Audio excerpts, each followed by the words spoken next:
Welcome to Business Innovators Radio, featuring industry influencers and trendsetters sharing proven strategies to help you build a better life right now. Hello and welcome to this episode of our show. This is your host, Keith Doherty. Today our special guest is top real estate broker Perry Pentiuk of Venture Property Incorporated based out of Leland, Michigan. Perry has been negotiating and closing real estate transactions for his buyers and sellers in northern Michigan since 1980. In 2015, Perry set yet another Leelanau County sales record, personally closing more than $1 million plus sales of anyone in the entire Traverse Area Association of Realtors, MLS, and outsold two other national brand brokerages combined, entire offices, in Leland, Michigan by $5 million. Perry's impressive track record has earned him the title of Leelanau County's #1 broker. He is the only member from northwestern Michigan inducted into Who's Who in luxury real estate, opening his listings up to a unique global subscriber base. All right, excellent. Well, after that very impressive introduction, Perry, welcome to the show. Thanks so much, Keith. Thanks for having me. I guess, Perry, if we could start for our listeners, what led you into real estate? Was it something that you always knew that you wanted to do, or did you maybe kind of stumble into it? You know, I used to work at my grandma's house for, years ago when I was a little kid. She'd have me doing all kinds of chores around the house. And actually, we'd go in and have lunch together. And she loved to buy and sell real estate. And I was fascinated by that. And I thought, someday I want to do that. And so really it was her. She was my inspiration. She used to, go in and fix houses up and paint them and clean them up and mend the awnings and turn them. So that kind of started my fascination with the whole world of real estate. Excellent. So it's almost like you were kind of raised up into it, not by, on purpose, but that's what you kind of mirrored what you saw happening. Exactly, yeah. I always admired my grandma a lot. She was really a wise owl. And and she'd done real well with it. Actually, she had a lot of different houses she had bought and rented and sold, and even gas stations and things like that. So, yeah, it was just fascinating to me that you could do that. And so I thought, well, maybe I'll do that someday. Excellent. So could you maybe talk about some personal attributes, some traits or qualities that you think have most contributed to the success that you've had, and maybe talk a little bit about how you developed those? So I think so, absolutely. In 1980, when I got into the business, Jimmy Carter was in office, President Jimmy Carter, and interest rates were 19%, and it was really tough to do a deal back then. So I learned fortitude, and just going forward and getting in it the hard way. And so I kind of overcame that. And then God actually led me a lot of times in all the deals. I pray about my deals and stuff. And if they're supposed to happen, they'll happen with him as the guide anyway. So, it's been great. Excellent. And could you maybe give us an example or specific examples of when your traits have played a role towards your path in your success?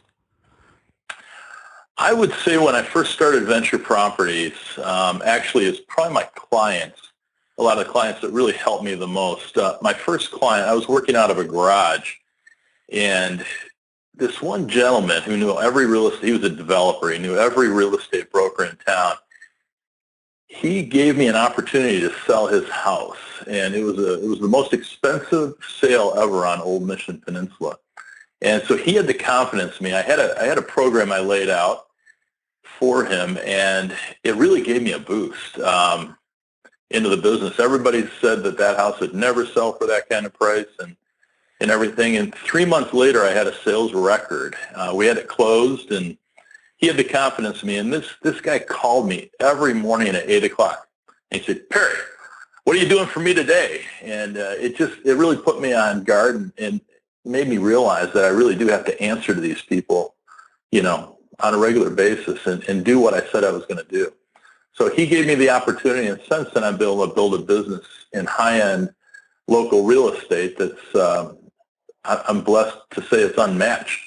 So I'm very, very fortunate. I seem to get the sales records and the higher end properties. So I would say it's my clients that have really given me that start in business, and they continue to maintain me in that manner. So Excellent. Yeah, it's almost like he kind of groomed you and brought you up a little bit by kind of keeping you, on track not that you weren't, but it forced you. You didn't have a choice. This guy was calling every day, and he wanted an answer of, what were you doing to help move things forward? Keith, that's exactly right. He would. I knew I was going to get a call every day at 8:00, and he wanted to report on what I did yesterday and what I'm going to be doing today. And so I had to point to those things and say, hey, I did this, and this, and yeah, it was great. And then when I got the sale, that made a lot of news in the real estate industry with all the other real estate agents and brokers. So it kind of gave my new business a real credibility, and that was a real blessing. Excellent. And obviously, as you've built your business and had success over the years, there tends to always come, there's going to be issues. People, it's always not, smooth sailing. So maybe could you talk a little bit about some of the major adversities or trials that you had to overcome in order to, keep moving forward and achieving your goals? Absolutely. Like I said earlier, that first couple of years in the business when interest rates were so high, and then we just recently, 5-6 years ago, came through a real estate depression. So those were really tough times. And then just the daily grind of real estate. Every deal gets real busy around here in the summer season. That's when I sell the most, and that's when I get a little frenzied. And you got all these deals, and it's a blessing to have the deals, but they come with a lot of stress. And so when I lay down at night to go to sleep, my head's turning, and I literally can't get to sleep because I'm thinking of these deals and the problems, and mold in this one inspection, and a problem with the property corners and another one. And that's when I just kind of say the prayer, hey, Jesus, I need some help here, buddy. I'm simple. You made me, and I need some help getting to sleep. And boom, sleep like a baby, get up, and in the morning, all of a sudden, everything seems to fall into place. Excellent. And I guess, what keeps you going? What kept you going besides, despite the obstacles, why don't you give up on things? What's your driving force? I think I have a fun time with these deals because they do come with a lot of issues. And so it's fun to be able to walk people through them and get them to the closing table where you see their smiling face and that handshake of reassurance that everything worked out, and then it's not bad getting commission checks either. That's a beautiful thing. So that always helps. So I think those things have really helped me along the way, anyways. Excellent. And kind of looking forward, I guess, a little bit. Where do you see the vision for your business and your career, say, over the next 5 years? Well, it's changed an awful lot. In 36 years in the business, we didn't have computers early on. We didn't have cell phones. We didn't have, there weren't even analog brakes on cars. So you can imagine back in '80, it was a different business than it is today. You'd have to haul around these huge multiple listing books that were 9 sections big and go to the index to look them up. So in the last 5 years, it's really changed a lot. I'm fortunate enough to be a big prescriber for some of the different sites like yours, Top Agent, and Zillow, Trulia, Homes.com, Realtor.com. It's important. The media content is so important. So professional photos, drones, getting things out there. So when I put something up, Keith, I like to have it ready to go. Just absolutely ready to go, because the first impression can either make or break a sale. So a lot of it is just people driving around with their tablets or their iPads or their telephones searching for properties. That's where the whole new media comes in. So it's extremely important to be a part of that. Excellent. And I think you kind of touched upon some of this, but if we could kind of maybe tune it a little bit down here, what do you feel the best way that you market yourself as a real estate professional so you can have continual growth? One of the things is that when you call me, you get me. I'm not a part of a team or anything like that, so I don't even have a secretary. I think people like that. They like to be able to pick up the phone or text me or however they're going to reach out to me and know that they're going to speak with me.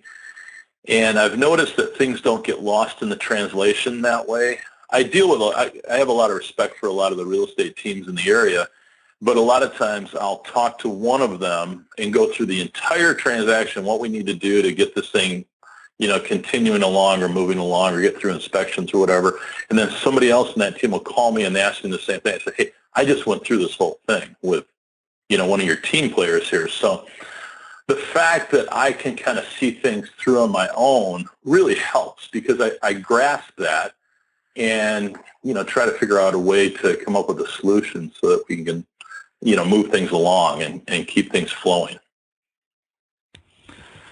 Excellent. And I think sometimes when it comes to agents and real estate in general, that there's a lot of misconceptions that people, I think the barrier to entry is pretty easy. That people pretty much can go, take a little bit of training, pass the test, and, there's that side. And then I think on the, a seller side, a homeowner side, they just think, well, maybe this day and age I can just throw a sign up. I'm going to sell my house. It's no big deal. They don't understand all the legal ramifications and everything that an agent actually brings to the table, or a broker like yourself. So what do you think the biggest misconception or myth that people have about working with real estate agents? Oh gosh, I think you mean sellers working with agents? I mean, either way, I think on the seller side, it's more of a misconception of what they perceive of your value or what you actually bring to the table. I would say one of the most important things is once you've got somebody in the door with an interest, knowing how to handle that buyer and the seller is just absolutely key. So getting to know the property is important. So you can answer the questions of a buyer while you're on site. So a lot of times, no matter who's showing one of my properties, I'll be there and stand in the background, and I'm there to answer questions, putting people in a better position to make an offer.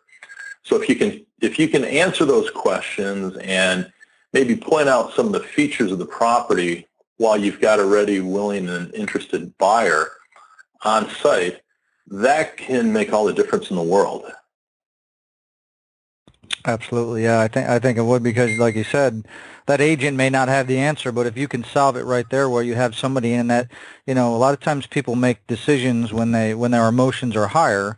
Sometimes it's good, sometimes it's bad. But if they're excited, and there's this one little, question that's on their mind, and the agent's, I'll reach out to the other, the broker or the agent and see what but if you're right there and say, oh, well, no, here we go, I'll tell you exactly why that's like that, or here's how you can change that, or here's whatever, then you could probably capitalize, like you said, and bring an offer to the table versus, well, maybe they go look at another house and then they're off in a different direction. You're absolutely right, Keith. So yeah, you have to have the knowledge, and if you don't have the knowledge, you have to use a professional. A lot of times I'll have properties appraised, surveyed, everything right up front, so that you're not leaving a lot to guess. You want the survey? Here it is. How did you arrive at the price? I used a professional appraisal. And yes, you're welcome to a copy of it if the seller will allow that. So it answers a lot of questions. I think of this one house that I was selling.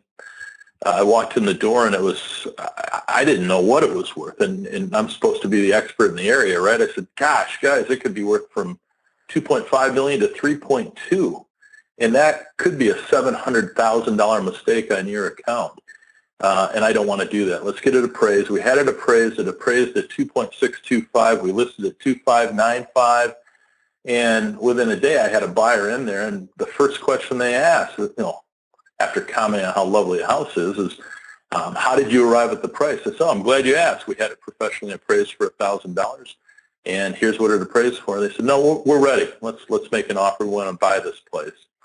And so it was just that comfort that they had, that they weren't overpaying for something, and that it had been well represented, And believe me, Keith, I make mistakes all the time. But what I like to say is I admit the mistake and move on. I admit it, try to correct it, and move on. But I do make a good number of mistakes. So. Well, I think it's great to have that firepower, like you said. Like, oh, where'd you come up with this price? Did you guys? Well, no, actually, it was professionally done. Our hands weren't even on it. We had nothing to do with it. It was professionally. That's why he's certified, and that's why he gets paid to You deliver, got it. an appraisal. And here it is. Here's the paperwork. That we spent $1,000 on, and they don't have to get it appraised now. It's done. It's already. It So I is. think you'd save time on the closing, and like, hey, we've already done the upfront work. We're ready to go. Actually, with Dodd-Frank, it doesn't work that way. So Okay. that new act, yes, it helps for sure. But in that case, these folks, went to their bank, and then you have to hire a whole nother appraiser. But that appraiser comes in, and they're more comfortable because it was just appraised. I have dialogue with them, and they appraise it all over again, on the buyer's dime. And 99% of the time, it's the same number that we appraised it at. So it's another way to move it forward, if you know what I mean. But the problem I have is when an agent just starts out in the business and they're supposed to be the pro at doing market evaluations, and they're coming out and they're telling somebody what their house is worth, and they've only been in the business 6 months. I've been in the business 36 years, and I don't even want to tell you. I want to have a layer of professionalism in there and say, hey, here's the appraisal. You can put it in your file if you like it. We can use it, but it's theirs. They own it, so they can do whatever they want with it. But it does help moving deals forward 90% of the time. Excellent. And let's take a look at a hypothetical situation. Let's say you get a call from a family member in another state. They want to sell their home. What advice would you give them for them to be able to select an agent? Kind of like you take care of your people. What would you tell them to do? How would you tell them to go about finding the person that could best take care of them and serve their needs? Well, in top agent, I'd look for somebody that's a top agent. I'd go with somebody that is noted to be a professional in that area, and maybe they pick the top three and interview them. Have all three out to the property and interview them and see who's a good fit. I mean, there might be three people that do the same amount of business, but your personality just clashes with them. So when you're already comparing in the top three, then I'd say go with who you're most comfortable with. Excellent. You're going to be married. Yeah. In a sense, you're going to be married. You're going to be married to them for up to 6 months, maybe 8 months. So. And you're going to have this dialogue going every day like we talked about. So you've got to know that your personalities, work well together. Yeah, absolutely. Like you said, I mean, you may have three top producers that can all get the job done, but who do you want to, like you said, who do you want to be in a relationship with over the next potential 6 months? That you don't want to be with somebody that you're going to be like, oh, I just can't. I don't even want to deal with this person, right? So I think that's great advice to try to do. The personality matchmaker, make sure it's somebody you want to work with and hear from, whether they can get the job. Obviously all three can get the job done. So exactly, you got it. So Perry, if somebody wants to learn more about you and what you can do to help them, especially if in the area. Now you're in the Leland, Michigan area. Where's that general? I guess give people an idea of the area you cover. So we are in still the lower peninsula of Michigan. About 250 miles northwest of Detroit. So Leland is just beyond that, about 25 miles from Traverse City. So Traverse City, Michigan has a great regional airport with great connections and everything into New York and Minneapolis, Detroit, Chicago. Leland is just north of there. It's a resort community, started out as a fishing town, and we've got beautiful shorelines there. So we've got Lake Michigan and Lake Leelanau, and literally you can put a cup in the water and drink it. It's that clean. On the Leelanau Peninsula, the Sleeping Bear National Lakeshore was voted most beautiful place in America in a Good Morning America poll of over 3.5 million people. So it's just a beautiful area. We have obviously beautiful shoreline, and we've got vineyards and hops farms and microbreweries, and we've become a real food mecca. It's just great. It's a beautiful area. It's real clean living. Excellent. And Perry, if somebody wants to find out more about you and how you can help them, where's the best place that people could go? Ventureproperties.net would get you right to my website, and I've got a pureleland.com website also that both of those would get right to me, and it would have a full biography of kind of what I'm all about. Excellent. Well, Perry, I want to thank you for taking time here to talk to our listeners today and to share your business experience. And if anybody wants to learn more about Perry, like you said, you can go to ventureproperties.net. We're also going to have a link below this interview with his website, as well as any other contact information that we have from Perry. And with that said, everybody, until our next show, have a great day, and we'll talk to you all soon. Thanks so much, Keith.